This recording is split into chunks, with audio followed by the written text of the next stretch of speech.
Ladies and gentlemen, now join me in welcoming on stage Hala Kazim. 10, 9, 8, 7, 6, 5, 4, 3, 2, 1.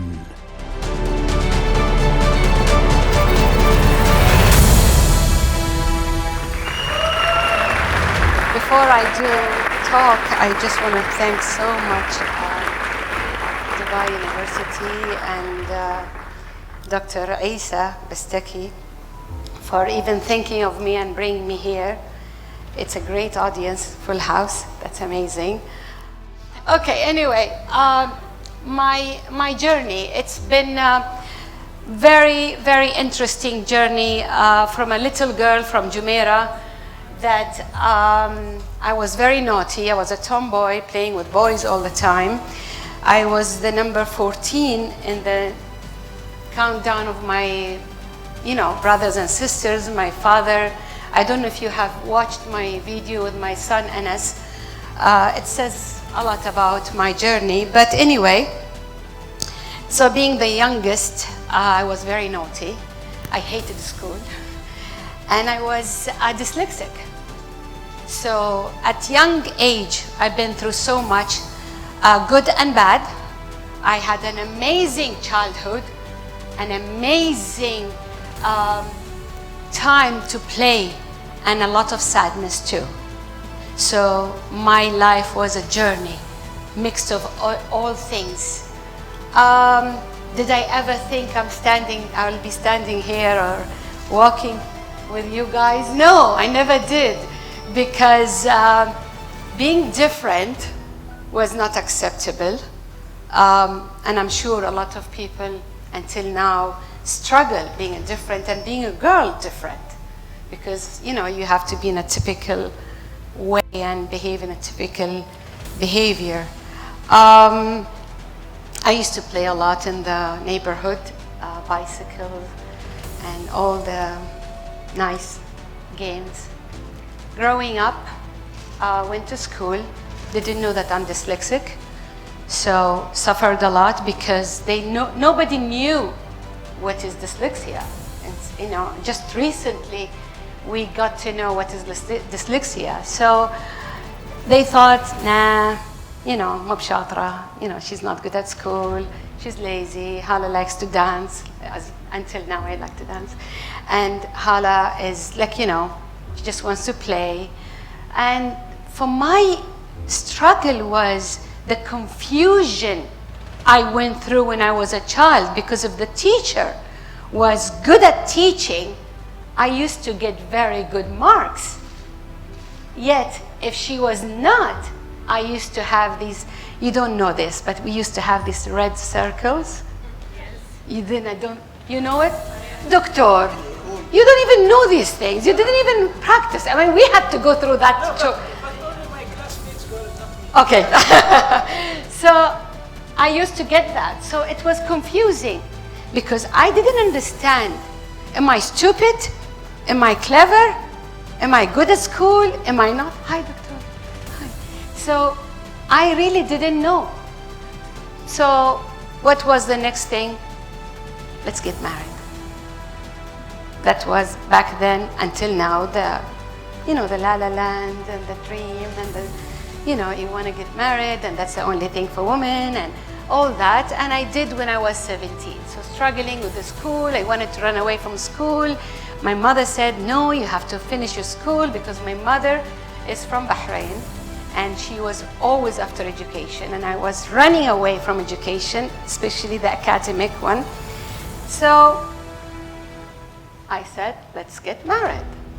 Allah, I'll get married, it will be nice, I'll have children. I'm sure this, the kosher, which the stage and the dress, the thing that they sell it to us, the thing that we are programmed. I'm not against marriage, I'm against the dreamy, unrealistic marriage that they teach us that that's the only way for a woman. And that's the only way to happiness. And one time, Anas, my son, said he took his children And he said, when I was watching all the children's Disney, the girl is always sad until the guy appears. That's the programming we had. You can't be happy unless you have a man. Well, we need a man. We're not against men. Men want, need women, women need men, but it's not the only thing. So if you didn't get married, you don't have to be miserable. It's one of the things you could do. Anyway, we could go 1 hour talking about this. I got married, I went to the States, I lived 5 years there. I had Anas when I was 18. And then I finished my high school there. Now, this is another thing. Because I'm in the university, so I'll talk a little bit about my studies. So when I took the high school, thinking I'm so stupid, right? Because you don't get good marks. Now, my teacher, Rose Sadowski, she was a 70 years old woman, and she was Jewish, and she really was amazing. She taught me, and she told me once, "You're the best one in my class." And I'm like, is she really just being nice? And then she said, "No, you're really good." I remember sitting with her after the classes. She talks about Judaism, I speak about Islam, and she even invited me with me and Abu Anas and Anas to her house. By the way, after 37 years, I connected with her daughter 1 week back. I tried to find her. She was, of course, she died in the 2011, but I always like to connect to the people that I knew, and they done something, they helped me through life. And this woman, I'm grateful to her. Anyway, so I did my high school, and I was like, yes. So I lived there, came back, housewife, had another son, and then another son, so I had 3 children. Then, life takes you right and left, good and bad. Then, I need to fix my hair. Then, I made a decision to have a divorce for my own reason. My ex was a good man. It's just that I needed to do something for me. I left for my own reasons. And then I adopted a son. So through this journey, 3 sons, my dream was to adopt. Now you're going to say, wow, she's such a nice lady. Yes, I am a nice lady, but it was never a favor.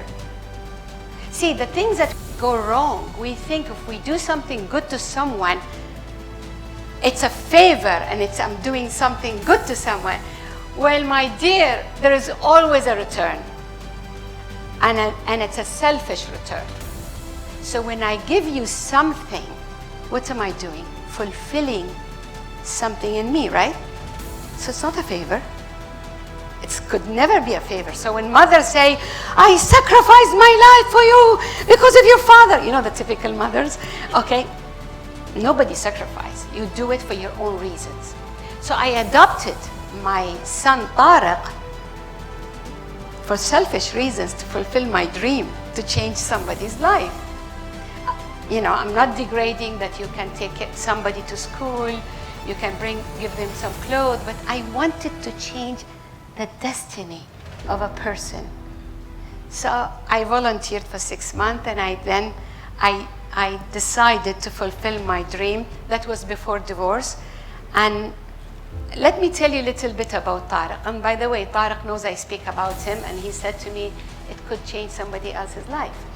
So I went, it was Al-Wasl Hospital, Latifa now, and they had a full section of orphans.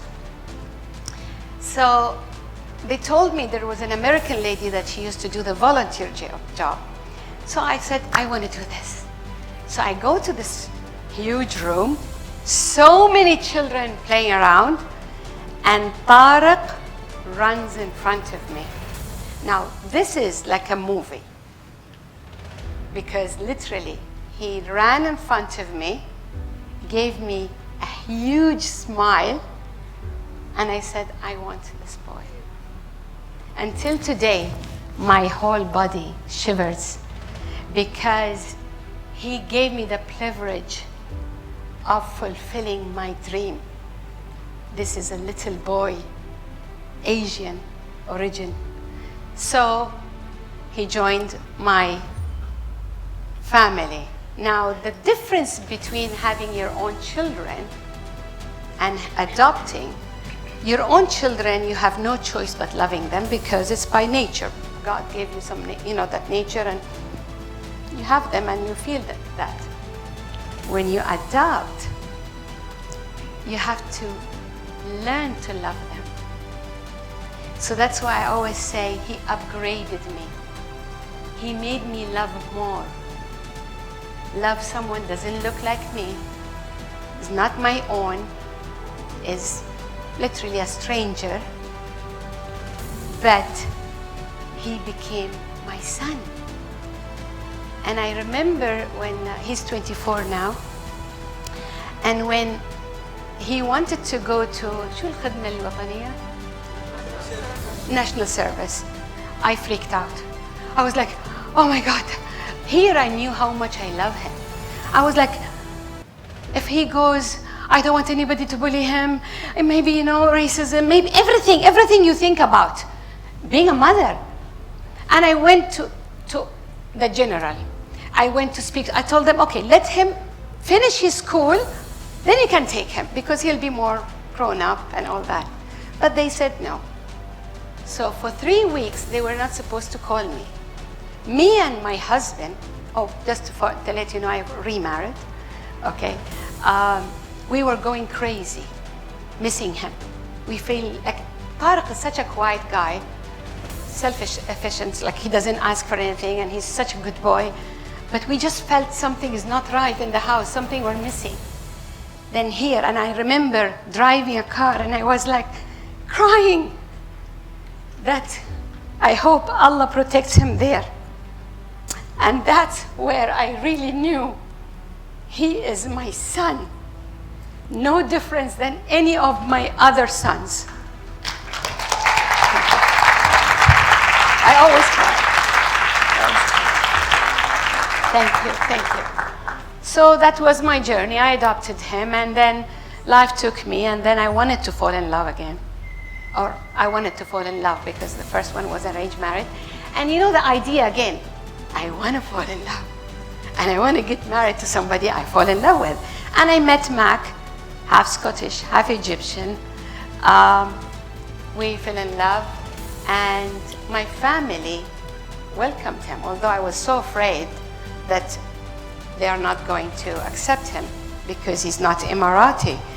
But then they did. And lucky me, he's an amazing man and a great, great father. And I told him, I have 4 children and you don't have any. He was married and he didn't have children.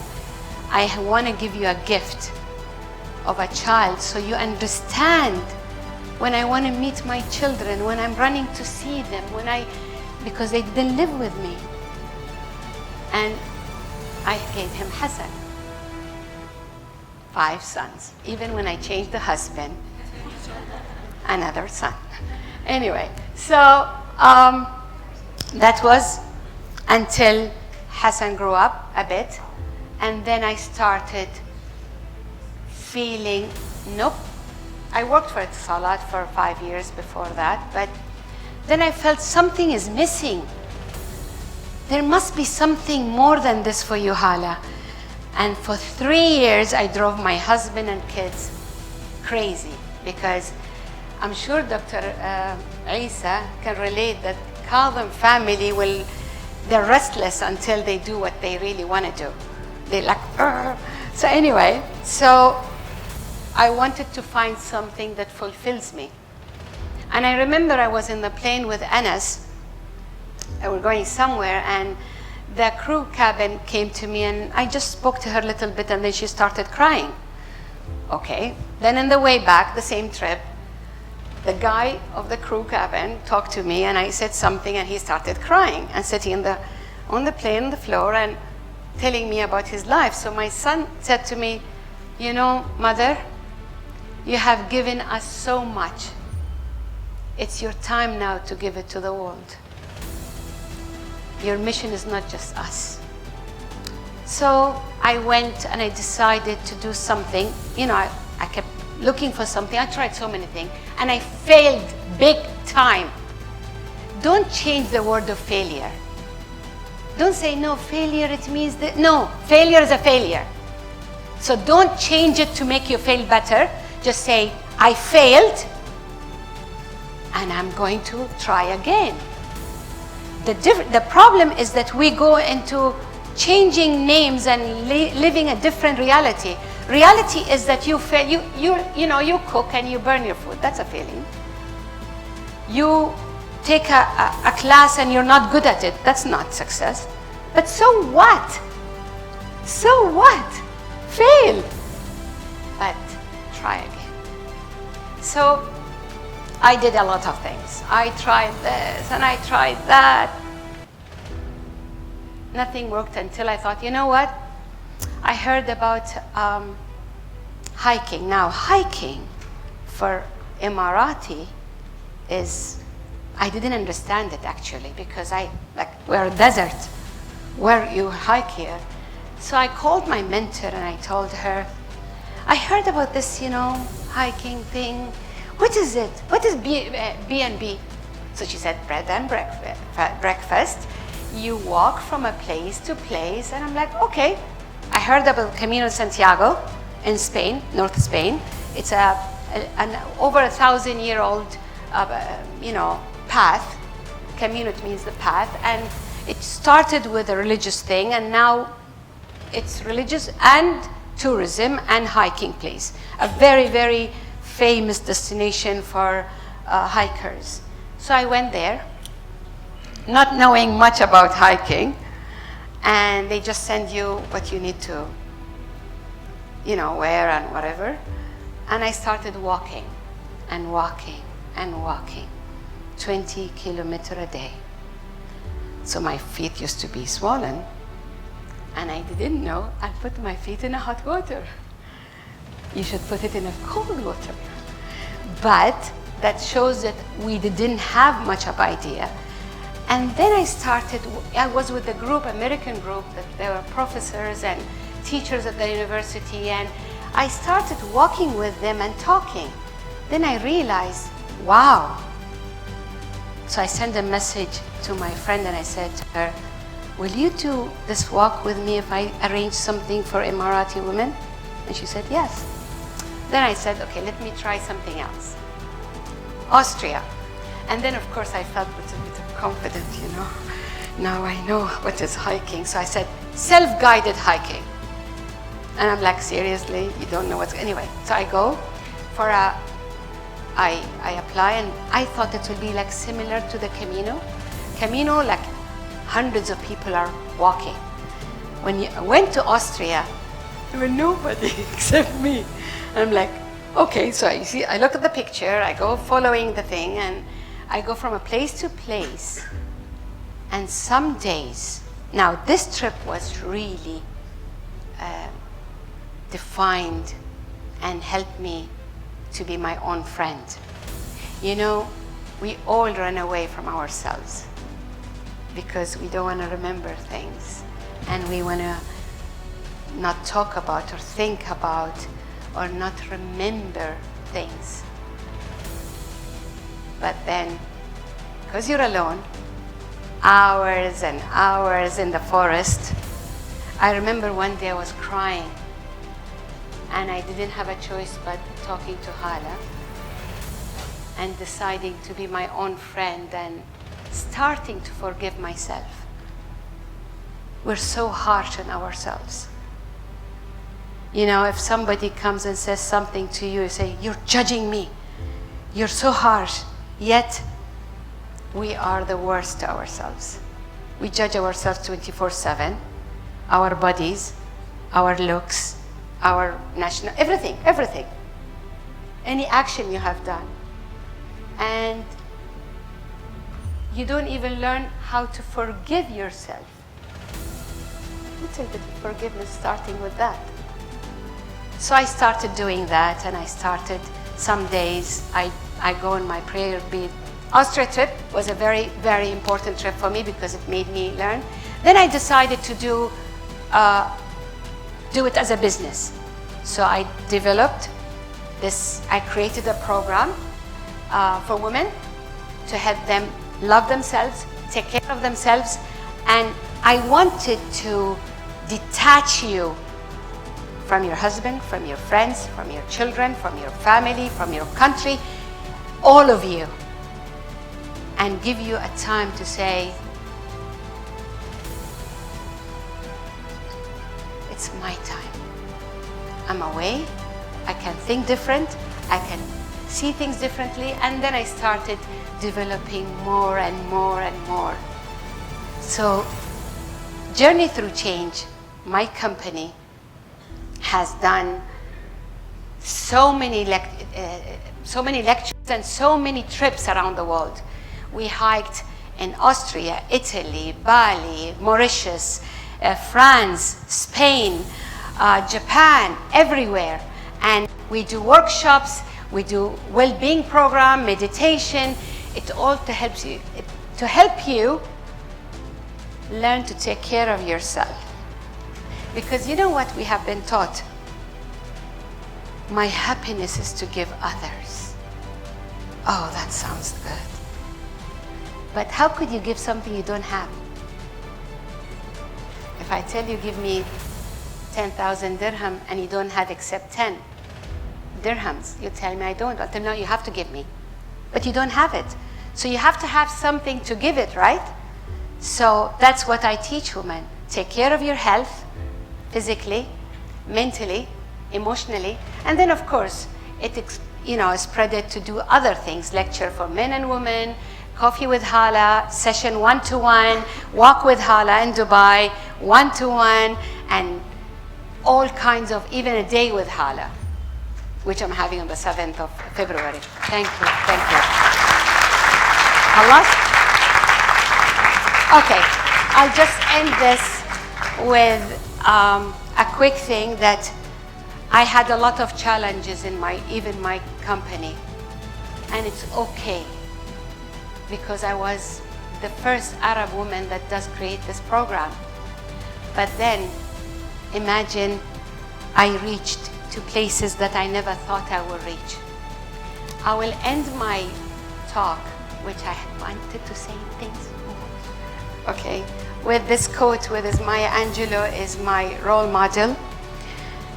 My life has been one great big joke, a dance that walked, a song that spoke. I laugh so hard, I almost choke when I think about myself.